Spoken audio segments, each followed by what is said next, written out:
बंदरों की वजह से। इस पर सर्च की जाए।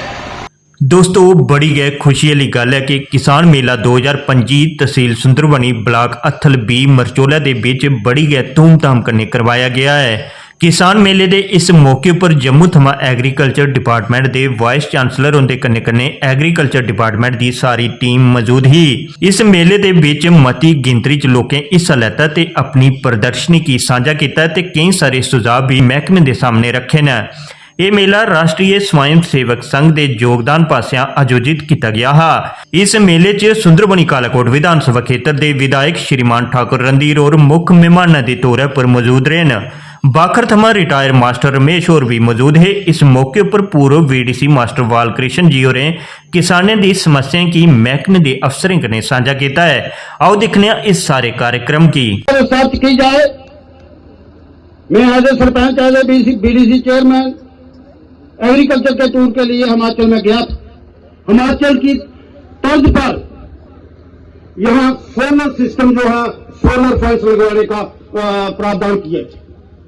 नहीं तो जितनी भी स्कीमें होंगी वो ग्राउंड में जाके फेल हो जाएंगी। किसान का फसल नहीं होगा तो स्कीमों का कोई मतलब नहीं होता।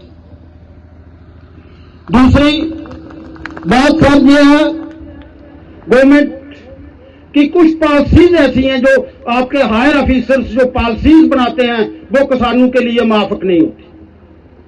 मिसाल के तौर पर एक बड़ा प्रोजेक्ट बना है जहां एग्रीकल्चर की तरफ से करोड़ों रुपए का प्रोजेक्ट है। वहां उन्होंने वो पॉलीथीन जो शेड होता है वो 20 लाख का रख दिया एक किसान के लिए। यहां किसानों के पास अगर सर्वे किया जाए तो जमीन की एवरेज 8-10 कनाल पर फार्मर आती। अगर वही शेड 1-1 लाख रुपए के दिए जाते हैं तो 10 किसानों को जाने थे। इसकी तरफ भी ध्यान दिया जाए। दूसरा, बड़ी खुशकिस्मती है हमारे लोगों की कि यूनिवर्सिटी के डॉक्टर साहिबान जहां आए। सर मुझे ये बात समझ नहीं आती, ये जो सीड होता है ये भगवान बेचता है, ये कहां से आता है? क्यों नहीं यहां सीड विलेज बनाए जाए? एक तो हमारे लोगों को रोजगार मिलेगा, दूसरा जितना सीड कैरेज पर आपका खर्चा आता है उस रेट से किसानों को सीड मिलेगा और टाइम पर ले सकते हैं। इस बात की तरफ सर ध्यान देने की बड़ी जरूरत है। असल में बात यह है, ये हमारा सुंदरबनी और मैं श्योर का ही कहूंगा, जितना फील्ड स्टाफ है सब काबिल तारीफ है। इनकी जितनी तारीफ की जाए वो इतनी ही कम। लेकिन इनको क्यों गालियां दिलवाए और लोगों की तरफ से? जो कसूर होता है वो हायर ऑफिसर का होता है, लेकिन फील्ड में आपका फील्ड वर्कर जाता है और किसान उस पर हमला करता है, उसकी बेइज्जती करता है। खाद पिछले दिनों में नहीं आई तो लोग इन पर बेचारों पर बोल पड़ते हैं। इनका तो कसूर ही कोई नहीं है। और खाद के लिए मैं कहता हूं कि खाद जो है वो सुंदरबनी सेठ एरिया में नहीं आई, उसे सामने लगता है कि जो कोई हायर ऑफिसर होगा उसकी उसमें मिली वक्त है। जो हल्की कंपनियों की खाद आई, क्योंकि वो अगर इसको की आती तो नहीं बिकनी थी। किसानों ने डाली, पैसे खर्चे और वो खाद अभी तक जमीनों में पड़ी हुई है, वो गली नहीं। कैसे एग्रीकल्चर डेवलप होगा? इसलिए किसानों के साथ हमदर्दना रवैया रखा जाए। सर, किसानों का डेवलपमेंट का ताल्लुक सिर्फ फसल उगाने से नहीं। एनिमल हस्बेंड्री का देखो, हमारे इलाके में 3 महीने से बीमारी पड़ी हुई है, करोड़ों रुपए का लोगों का नुकसान हो गया।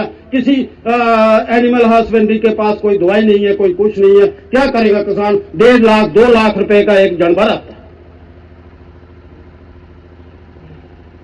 यहां हमारे सुंदरबनी में सर ADC साहब भी यहां बैठे हैं।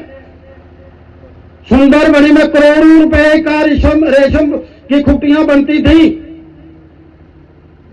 सेरिकल्चर की, आज 0 पे आ गई है।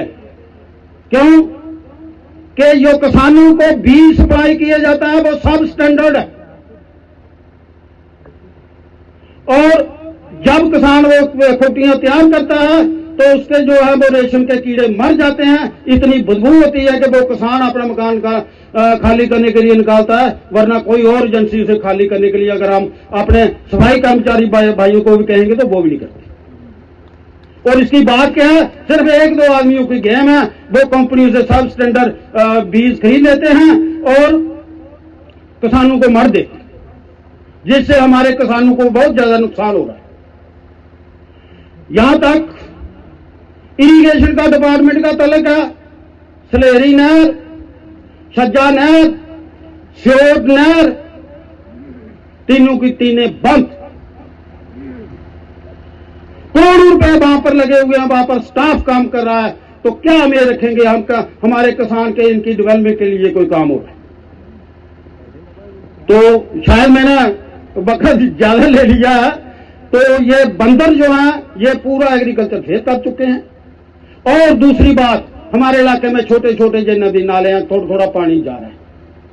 सोलर पंप छोटे छोटे किसानों को मुहैया करवाए जाएं ताकि इस पानी का पूरा फायदा हो सके।